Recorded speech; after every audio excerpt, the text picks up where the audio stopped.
Ka sorkar jela ne kesengi ka atrautrik jemang kalsium ye karai banira marba mi ki basumar set kot yeladi na kadau ke cengi opang COVID-19.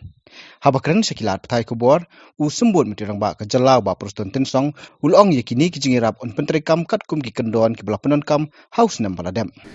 Menta ke janmit haden bangio i ya ke jingkeu jong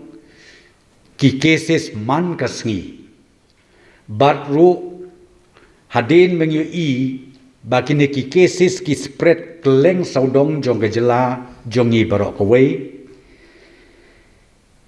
ban kam pensuk ya kitu ki long yeng ki long sem ki bayo i ki positif batru ki basyong halaki jong ki yeng ki sem ki bangi declare kum kata ka micro containment hakitu ki yeng ki sem ki jong ki kala banlong bekiyo positif arngut marway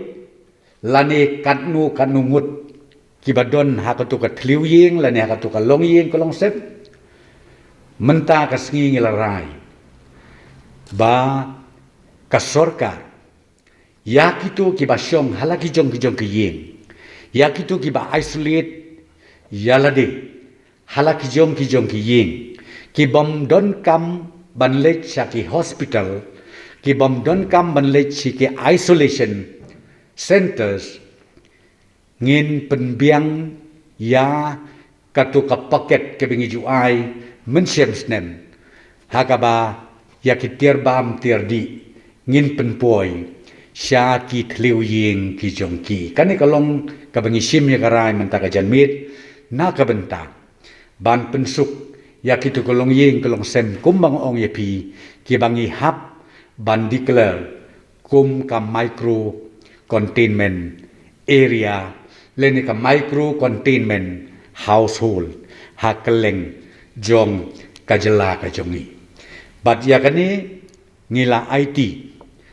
ha ki deputy commissioners ha ki district administration ba kin pentrai kam ya kani kloy kat bala bakin pendon kam ya kani kloy kat bala